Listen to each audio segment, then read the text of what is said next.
Yedirai, yedirai, yedirai, yedirai,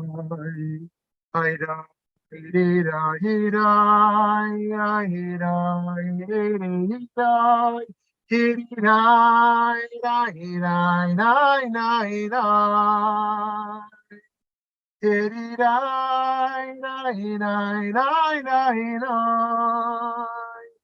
yedirai, Nine, nine, nine, nine, nine, nine. Hitty, nine, nine, nine, nine, nine, nine. Shalom, shalom, friends. Thank you for being here. It's great to dive into a really rich topic today. And just noting that it's the 9 days leading up to Tisha B'Av on this Wednesday night, tomorrow night. A time of mourning, a time of crying, a time of feeling the brokenness of the world. There's plenty of occasions we have to feel the joy of the world, and this is a week where we allow ourselves to feel the sorrow of global poverty, environmental destruction, of injustices, of oppression and hate, and how that played out historically and how it plays out still today. And not to do that just to be a downer, but to do that to rebuild hope that our efforts matter, our spiritual intentionality matters, our learning matters. And so I hope we can all be in that together, in that spirit of keeping our finger on the pulse of reality, of what we're encountering on a day-to-day basis, and as students of history, what we know, and of the threats to the future, whether our minds are today in Israel, our minds today are in Ukraine, our minds are in America, wherever we are, that we both are realistic, but also hopeful for what we can achieve together. I also want to dedicate our learning today to our dear friend, Dr. Gary Friedlander's wonderful mother, Dottie Friedlander, who passed away in 2012, 11 years ago. And it's an honor that our learning today can be in her memory and in her merit. And may her memory continue to be a blessing to Gary and to the whole family and to everyone who knew her and loved her. Thank you, Gary, for that opportunity. So friends, before we jump into class 13 of Gottfried Wilhelm Leibniz, from the 17th century, we're going to start with a little poll question on the problem of evil as it relates to religion, the question of theodicy. Evil is a big barrier to my engagement with God, right? I have a problem. There's a God, and yet there's evil. Option 2, evil is not a religious problem for me since it's mostly human created. It's a human problem. It's not God's fault. Option 3, evil is not necessarily evil, since only God knows what is truly good or evil, not us. Who knows? Pain may be good for us. Let's see how you vote here. I know that doesn't exhaust all of our options in theodicy, but those are 3 of the most common camps. Let's see our results here, Alex. Okay, an interesting split. 29% say evil is a big barrier to my engagement with God. 14% says evil is not necessarily evil, only God knows evil. And 57% say evil is not a religious problem for me because most evil is human created. So very interesting. Okay, friends, let's jump in here together. Leibniz is not a household name. If you're a student of philosophy, you've come across him, or of theology. But like the others we've talked about so far, that even if someone knows very little about them besides a quote or two, a concept or two, the names are recognizable. But Leibniz has a space in here, as we'll see. Why do bad things happen to good people? Why doesn't God make everything perfect for everyone at all times? Do we really have free will? During the Enlightenment, the questions of philosophy and theology were seen as 2 separate domains. But newfound knowledge also caused thinkers to approach the realm of theology differently, as we see with Gottfried Wilhelm Leibniz. Leibniz was a German mathematician, scientist, and philosopher. who developed his own unique way of understanding the makeup of reality. Leibniz was also a philosophical optimist, meaning he believed that God created the best of all possible worlds. For most of us, though, the world often doesn't feel that way. Whether consciously or not, we're all aware of the problem of theodicy. Why is there so much suffering in a world created by a purportedly good God? The problem of theodicy rests on three theological commitments that monotheists typically hold. Number one, God's benevolence. God is good. Number two, God's omnipotence, that God has the power to control all things. Number three, that evil is real, that we know undue suffering is bad. We will need to give on one of these three if one wishes to believe there is a God, whether they are faithful about that or relatively agnostic about it. If one believes in divinity and yet they wish to resolve the problem of evil, they're going to have to give one up of these three. The most common move by religious people throughout the eras has been to give way on the third point, to say that of course God is good and of course God is all powerful. So there must be a fault in human understanding, they would argue. What appears to us as evil from our perspective must in fact be good from God's perspective. Perhaps God's understanding of morality is better than ours in a way that to us is incomprehensible. Or perhaps suffering is necessary and plays a constructive role in being a human being, right? Maybe I learned that getting sick made me a better person.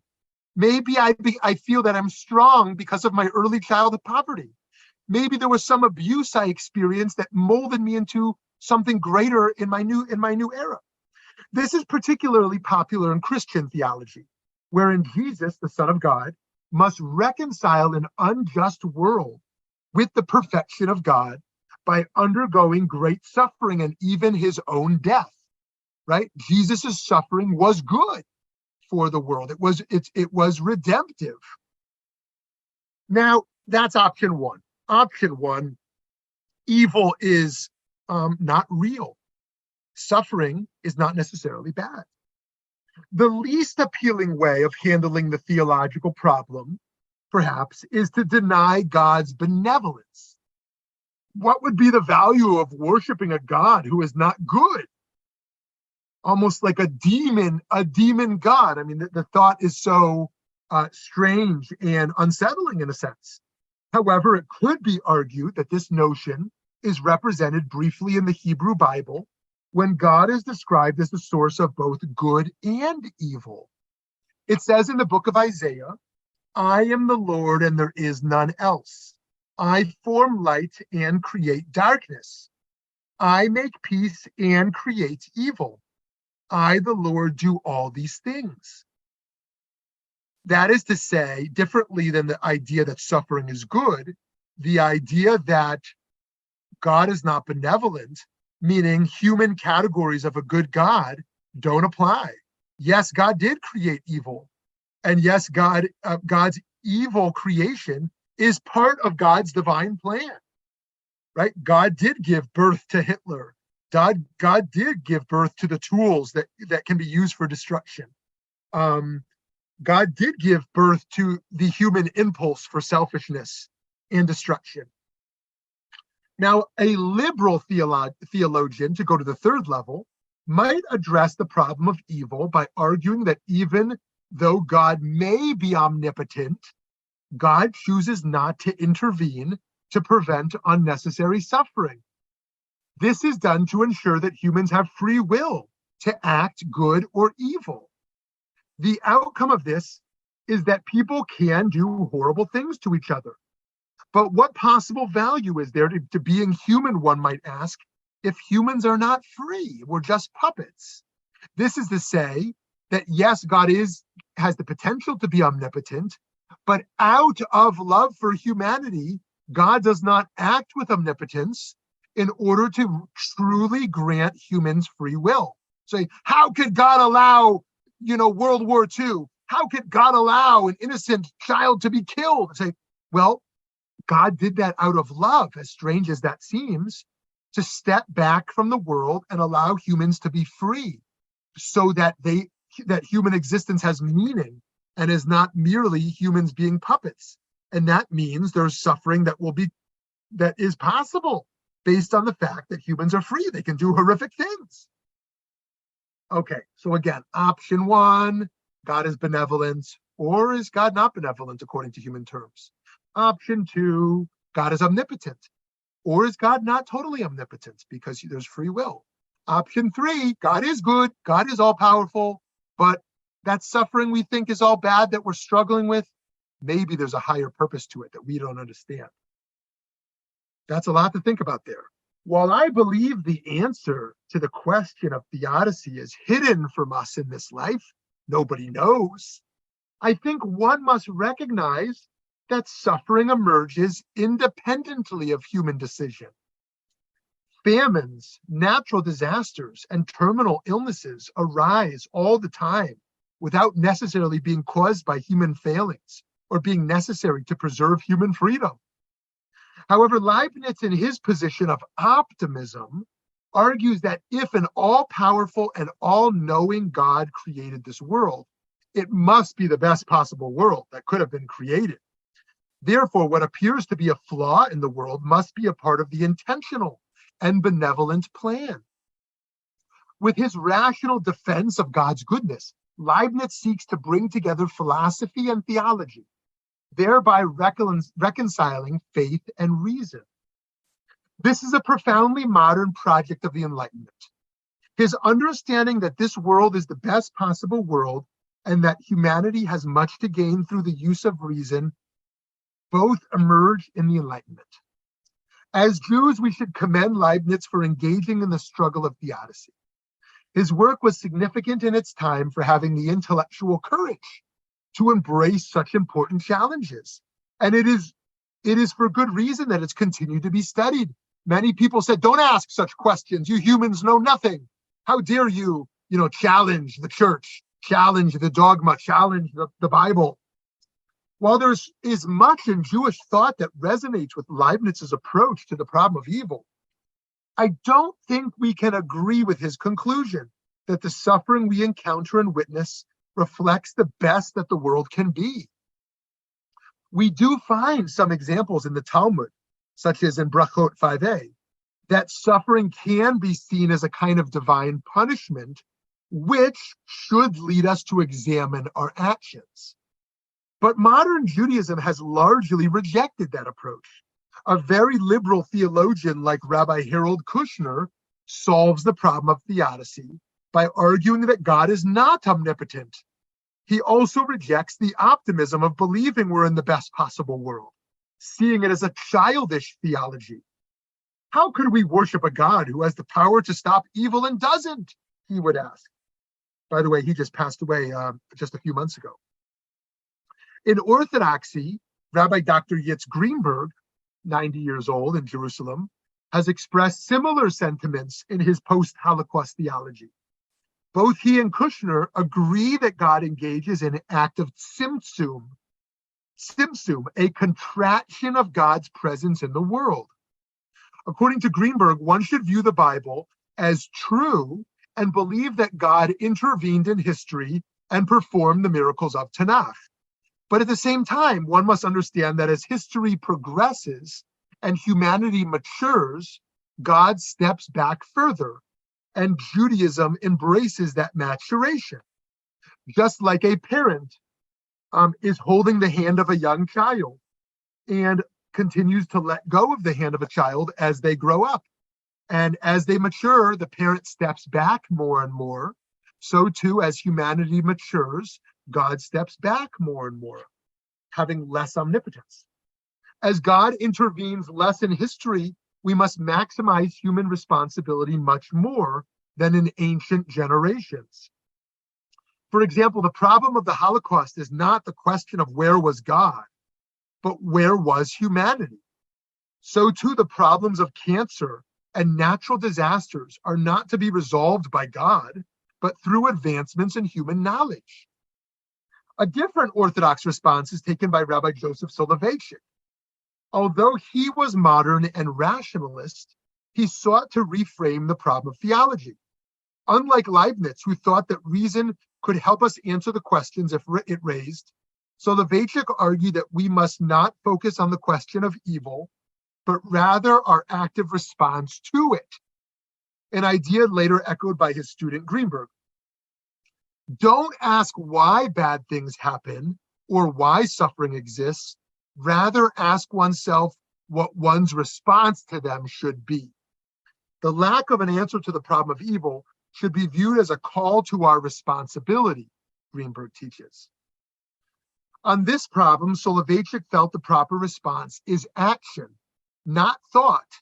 Now, reminder, Soloveitchik is a philosopher, and he's in the Beit Midrash studying Talmud. Thought is his life. But he says, thought only goes so far. Don't get stuck in this theodicy, in the realm of thought. The problem of evil is to be responded to with healing, with bridge building, with action, not through thought. What makes us religious for Soloveitchik is not finding a perfect answer to our questions, but the actions of our healing we're called to take. He doesn't reject the problems brought up by philosophy. He sees the integrity of them and sees the complexity of it all. But he also recognizes that theodicy is not resolvable. In a sense, he's not dismissing the philosophical project, but reorienting it and elevating it. In addition to the problem of evil, Leibniz also explored another paradox, the belief in both free will and God's omnipotence. Though these two truths appear to contradict each other, both Leibniz and Jewish texts affirm they can live side by side, as it says in Pirkei Avot. Everything is foreseen, yet freedom of choice is granted, right? That paradox. Wait a minute, if God knows what I'm going to do, then how am I free to choose it? If God already knows what I'm going to choose, then it's determined. But Pirkei Avot says, what you will do is foreseen, and yet you are still free to choose it. Try wrapping your head around that one for a little while. According to Leibniz, God knows the future, and yet we're still free to act. The reason this is true is due to our limitations as humans. Though God knows what we will choose, and that may seem unfree, we don't know what we will choose. We don't know what we will choose. So we experience this as freedom, because I don't know what I'm going to choose, even though God does. So I experience myself in an act of freedom. In the end, to conclude here, we must recognize that Leibniz does not deny the existence of suffering. So why then does God allow this seeming imperfection? For Leibniz, it exists so that humans can learn, repair their false notions, and attain a higher good. This is not too far off from the Jewish belief in tikkun olam, that bad things happen because the world is imperfect, and that it consequently must be repaired by humans. And so I think ultimately we have to side with Rabbi Greenberg and Rabbi Soloveitchik. Regardless of God's role in the existence of evil, we have the moral power to know injustice when we see it. What matters most is what we do about it. Okay, dear friends, just reading the comments there for a moment. Okay, we're going to get to Voltaire. Voltaire is coming up. In fact, how soon is Voltaire? Let me just look before we get into conversation mode here. Okay, Voltaire's next week. So yeah, he's right around the corner. Okay, would love to hear from folks if you want to hop in at all here. Hey, Gary. Good morning. Morning. Okay, so I'm familiar with Susum, I think is the correct pronunciation. So my question is humanity really matured? If we're looking at it from a parent perspective, as a historian, I would have to say, or study history, I'd have to say, I'm not so sure. We keep making the same mistakes over and over and over again. And as a parent, sometimes we have to hold on to our kids longer than our other children. I like the philosophy of it, and of the parent. I've a lot of modern Jewish thinkers utilize the parent concept, for in Judaism, but I don't know if we really matured. Okay, wonderful, Gary. Thank you for that.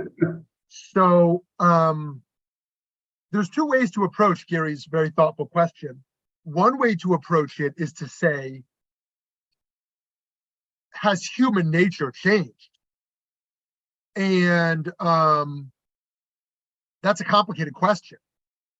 The second way to approach the question is how have meaning, yeah, let's approach that on a nature level, human nature as nature, and then the question of human nature as nurture, which is to say, have the human systems we live in brought out a better or a more mature or less mature side of humanity? Now, on the side of just nature, there's no doubt, if you look at neuroplasticity and you look at kind of I hate to call it the evolution of the human, because humans don't evolve in the course of decades. We evolve over the long period of time. But in our basic nature, I would agree with Gary's critique, which is to say that the fundamental human being we are today is the fundamental human being we were 2,000 years ago. If a baby was born in a forest today and had no idea if the year was 5 Common Era or 2023, is that baby any different than that child 2,000 years ago? My hunch is very little, if at all, different. What makes them different is the society they're raised in, by and large. And so, has humanity matured in our essence, in our nature? I'm sure there's some interesting scholarship that would challenge what I'm saying, again, on neuroplasticity and how the brain has changed based upon how it's been conditioned in modernity. But by and large, I'd say no. On the question of societal evolution, societal progress, there's no doubt that the demands on human beings have evolved immensely. The responsibility humans have has changed significantly.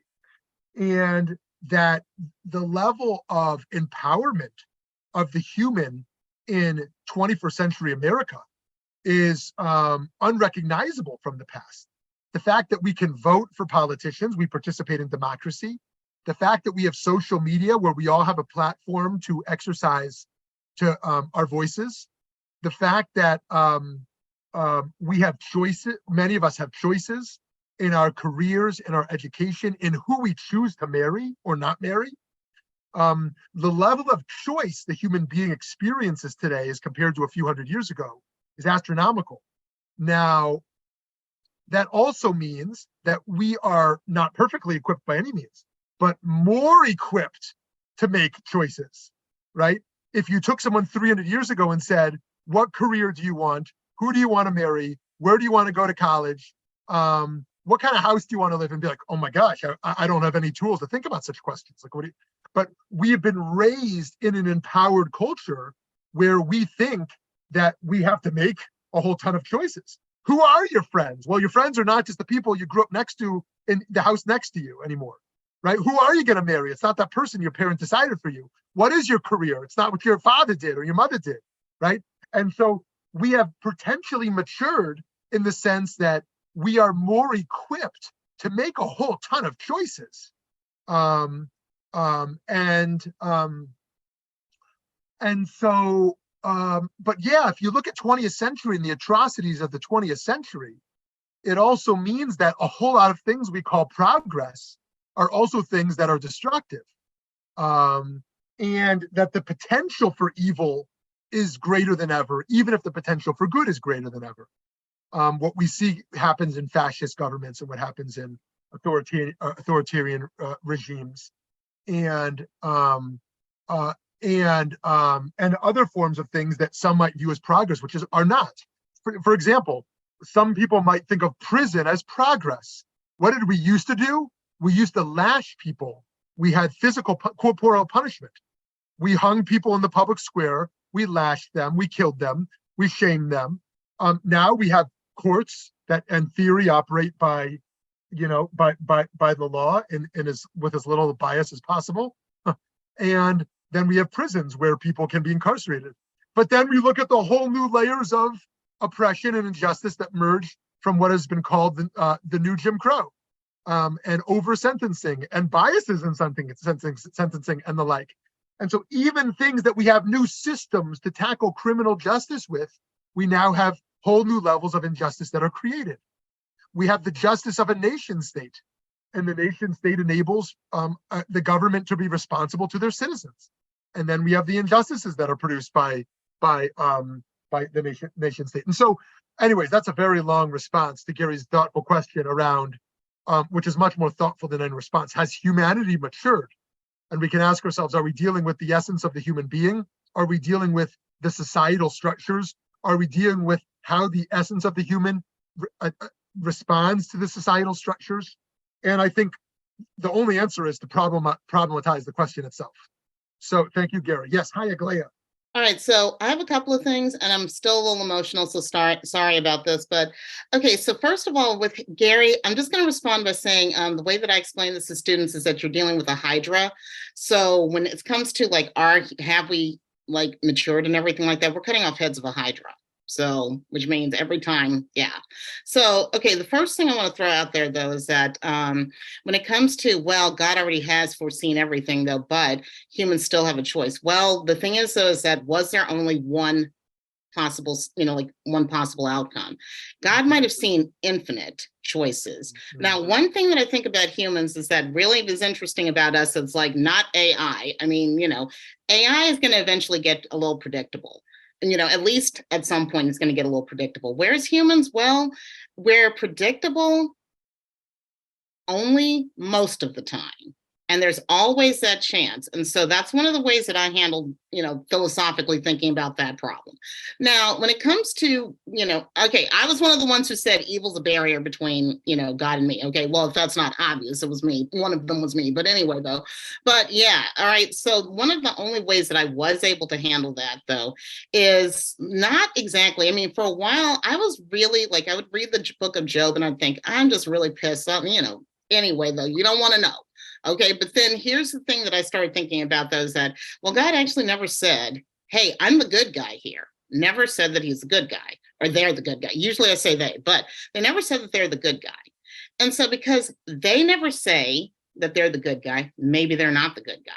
And maybe that's my, issue. Am I going to actually even be able to love God if I cannot say, okay, I'm not really happy with you right now, though, but eventually, though, I'm going to have to, find a way to forgive you for this. So are we actually tasked with, having to forgive God? Now, usually if I ask that question in a classroom with a bunch of students who are a bunch of Christians, they all start freaking out on me about how nothing's God's fault. God's the good guy, that kind of stuff and everything. But then I end up, because I have to be obnoxious. As a teacher, I cannot resist being obnoxious. I just say something like, okay, well, if God actually is so far above us that they never wanted for humans, just to, love, to basically have to forgive them, then how are we supposed to love them? Or then just to be even more obnoxious, okay, so why was Jesus washing people's feet? And usually they look at me like, as usual, this lady's completely out of her mind. So I don't know how to connect the two, but yeah, there is or the three actually, though. One, we have a hydra. Two, there are God sees infinite choices all at once, though. So humans can pick any one of those infinite choices. So there is actually freedom of choice, even if God's foreseen everything.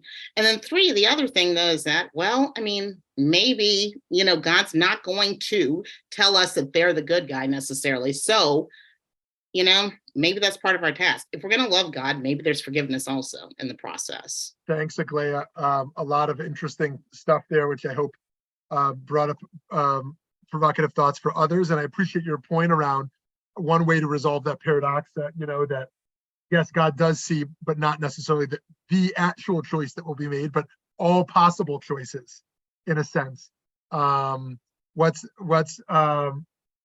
Everything all at once. What's the movie called?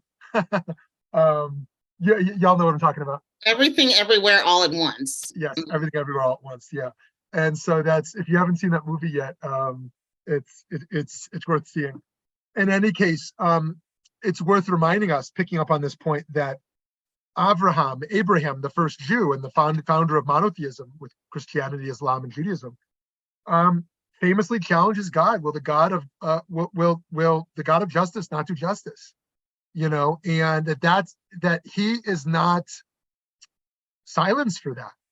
It's almost a welcomed voice, and that God's response is, "You're right, more or less, you're right." If there's 50 innocent people in Sodom, will you destroy it? Okay, fine, I won't. And so this sense that actually God should be accountable to our human notions of justice is one that seems to resonate there. And so it's an interesting challenge. And when we read those passages of our takeaway there, Ethan writes, the Jewish people, the Israelites, literally translates to one who wrestles with God. Exactly that the idea is not just to submit, but to challenge and to think and to wrestle. Yeah, beautiful. Hi, Rabbi. I'll jump in if that's okay. I want to go back to your poll question, and I think you, as you often do, appropriately named that maybe there are answers outside of the poll question that couldn't be fit in. I probably would have landed on choice D, none of the above necessarily for me. And the way that I rationalize evil is has its roots in a Kabbalistic teaching that you and I have talked about, Rabbi, and I'd like to hear your take on this. And that is that God is everywhere in the world and is part of everything that is in the world, but that God is not all of everything that is in the world. And so that evil is the space in which God does not exist in yet. It is the absence of God. And therefore, God does not necessarily control that evil. I have trouble rationalizing a God who would allow a Holocaust to happen, a God who would allow mass shootings to happen, so on and so forth. But I can rationalize that a God who does everything possible to eradicate those things from our world, and that the existence of those things is just the fact that God has not gotten there yet. And I think that in some ways that comes from a Kabbalistic teaching that when God was done creating the world, that they tried to fit themselves into a small space and exploded out into the world. And that's where our neshama, the part of our soul that is godlike, comes from. And that the concept of tikkun olam is actually collecting those pieces of the world to bring back together.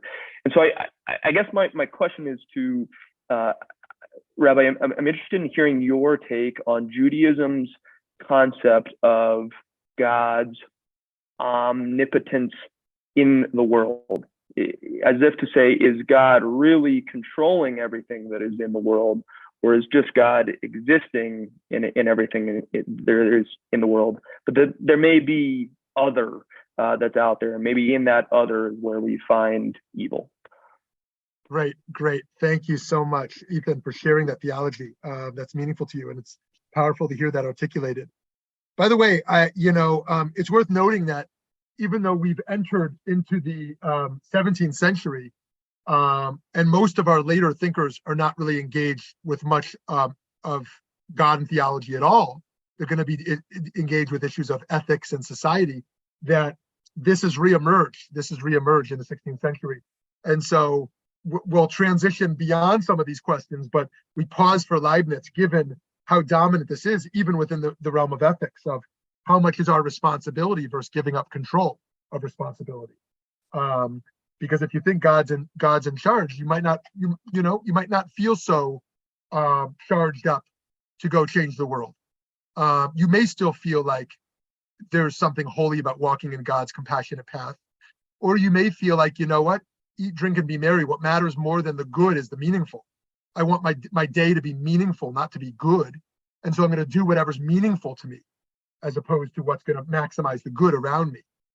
And so this is most certainly related to the ethical questions we're going to continue to explore, because whatever theological underpinning we embrace, I say embrace rather than have perfect faith in, but the assumptions we take of, is there a God? And if there is a God, how does God operate with this world? Are going to be related to what we understand our responsibility to be, and what we expect of other people as well.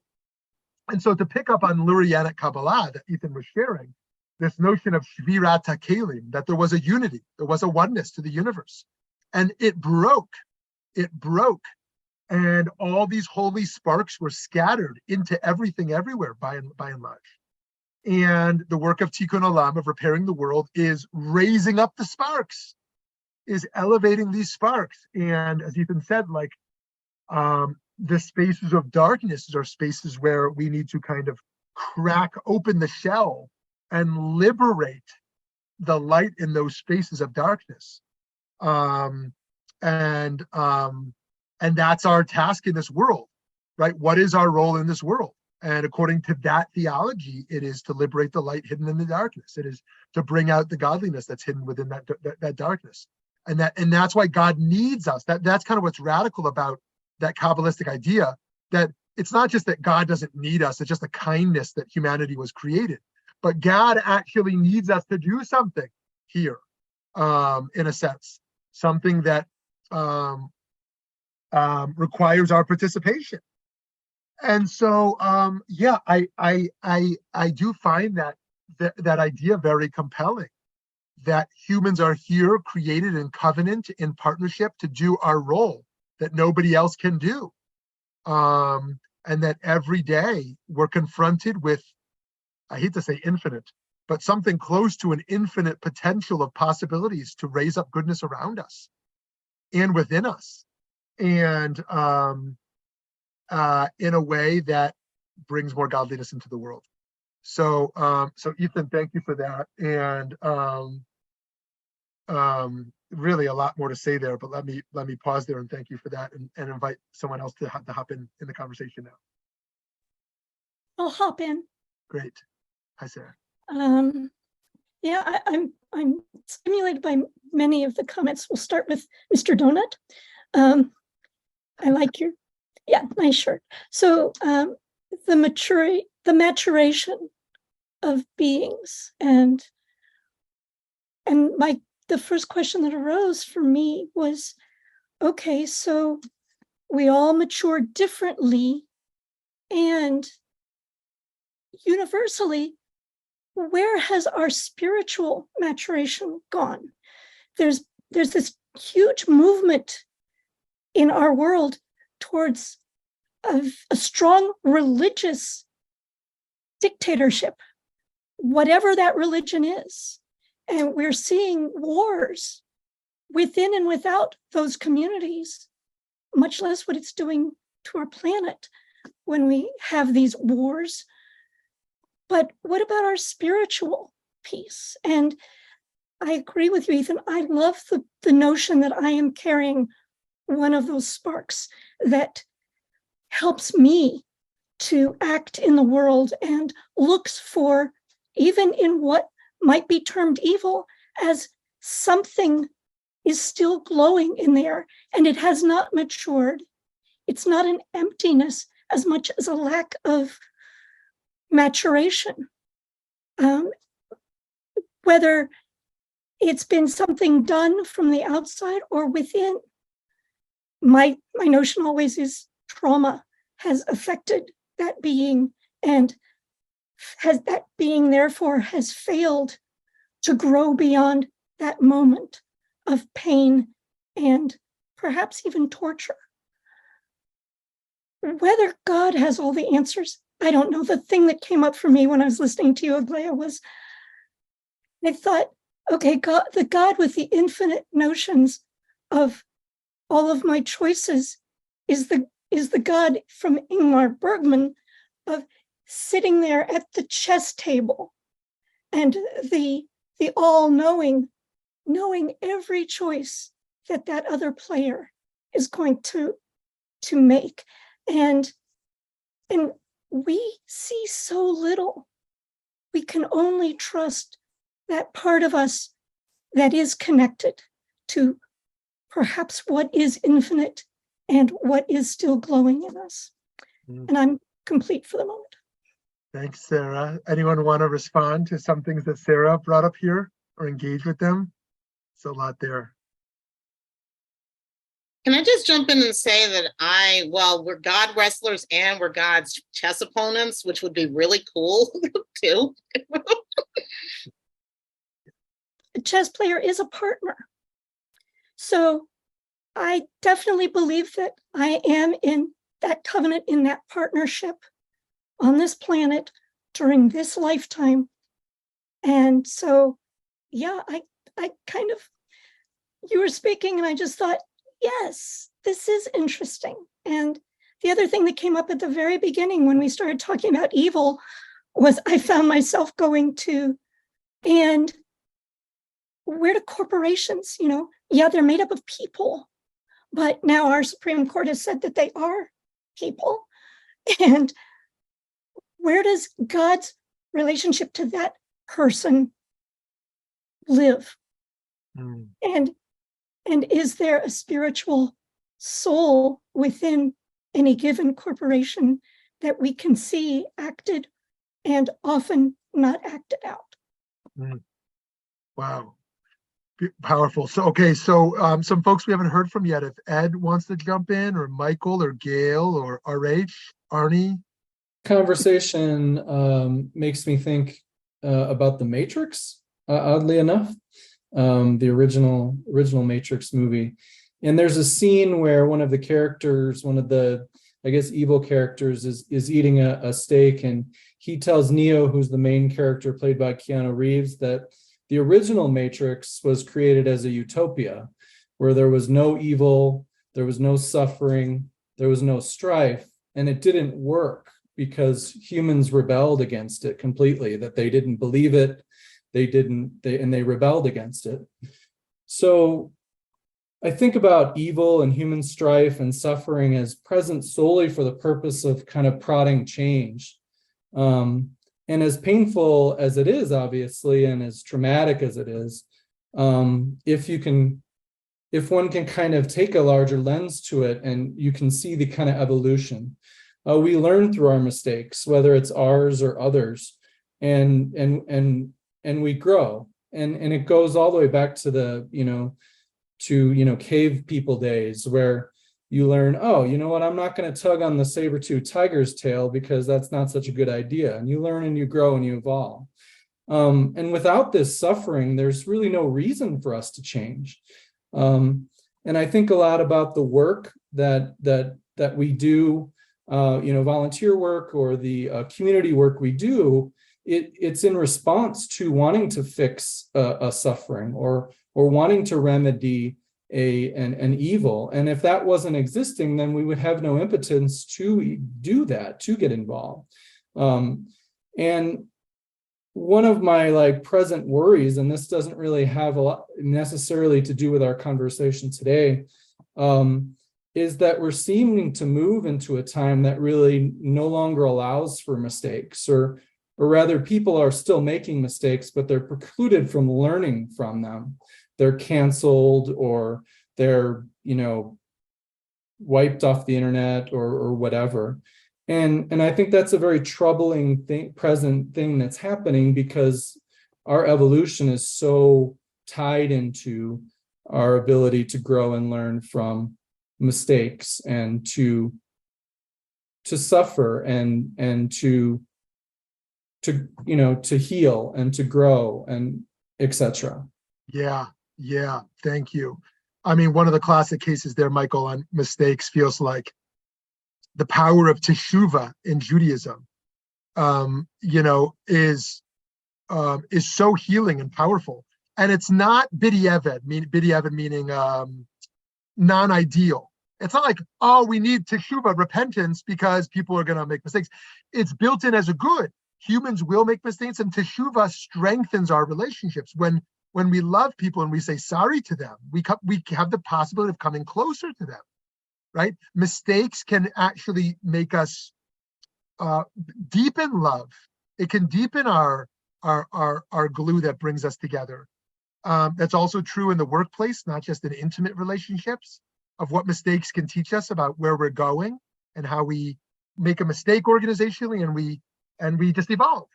And it's most certainly true, as you brought up cancel culture. I mean, I'm of the belief, and people push back if you disagree, I'm of the belief that there's real haters out there, and we should go after real haters.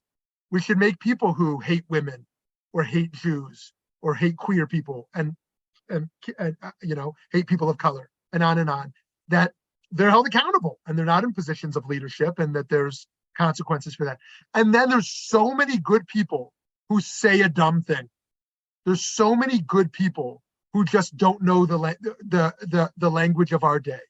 People who experiment with an idea. And I'm of the belief that those people, should be called in rather than called out. Those people should be engaged with compassionately and help them understand. Because we all do that. My gosh.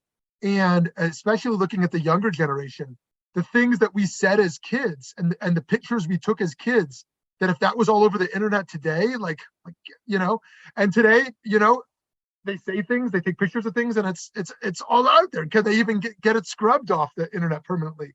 And so I think a little compassion on this front around mistakes. I appreciate that. I know we've just waded into a deeper area of public discourse today. But I very much appreciate what you had to say, and very much agree that in my own life, I don't wish pain on anyone or suffering on anyone, but pain has been crucial to becoming who I am. And some of the most painful parts of my life molded me in ways of who I want to be today. And I couldn't have had it without. And my mother said the same thing, that she felt like her cancer, again, she doesn't wish cancer on anyone. She's not saying cancer's good, but her cancer changed who she was. She simply said, I've become less superficial. I simply have become much more focused on what really matters. I've become a stronger person. That wasn't her saying cancer is good, but it was her ability to say, like, this pain brought deep insights into my life that I would not have become this person without. Okay, who else have we not heard from who wants to jump in? Ed, you want to hop in at all there? No, not right now. Okay, RH, I don't even see you, or Gail, Arnie. Otherwise, we can go back to folks who have shared already. There you go. I just wanted to respond to Michael on his comment, which I happen to agree with completely. And we all learn to ride a bike by falling and skidding our knees. I mean, that's very simplistic, but we've had a change in society where I don't do any wrong. It's your problem, not mine. The Bible says this, whatever, or the Torah in case of Orthodoxy Judaism, that I didn't create the problem. You're the one that's living the wrong way. You are acceptance of queer people, or not accepting because the Bible says this, and on and on and on and on. So I think we've reached a different societal problem, that people aren't willing to take responsibility for themselves. And that's part of what I call the me-oriented society. It's about me. I'm doing the right thing. It's you that are doing the wrong thing. So that's my comment. Thanks, Gary. Awesome. Aglaya, over to you. Okay, so I've been a kind of ball of emotion this whole time. I'm really sorry, but okay, so I was in Eddie's presentation and Eddie made me cry. And so that's one of the reasons why I've been a ball of emotion. But what I was going to say is piggybacking on the presentation that Eddie did earlier today, was that, okay, so I think the quote was from Nachmanides, but it was about this sort of selfishness and jealousy, like, well, if you are paying attention to what happens to migrants, you don't care about me. So that means I'm going to freak out and say, you can't care about the migrant because you have to care about me. Now, if we're talking about, though, in terms of Mike was saying and what Gary's saying, well, maybe it's not all about us. And maybe that's why we have also, not to justify suffering or anything like that, though, but if we're going to learn why we have to actually step up to the plate and learn from suffering in order to get out of this, oh no, it's all about me.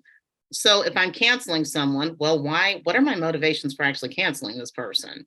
Are they, actually sorry for what they did, then why not just, if they're sorry for what they did and they decided to like do something about it, then why keep canceling them? Or if I'm defending someone who's been canceled, what are my motivations for defending them? Am I defending myself or am I defending them? So I don't know, but I think that I'm just going with what Mike and Gary were saying and what Eddie was saying. You know, maybe it's not all about us. I mean, I'll just go there. It's not all about me. So I think Leibniz would be impressed that we've taken his work and moved to this direction. So this is a good place to pause. I think that whatever we conclude on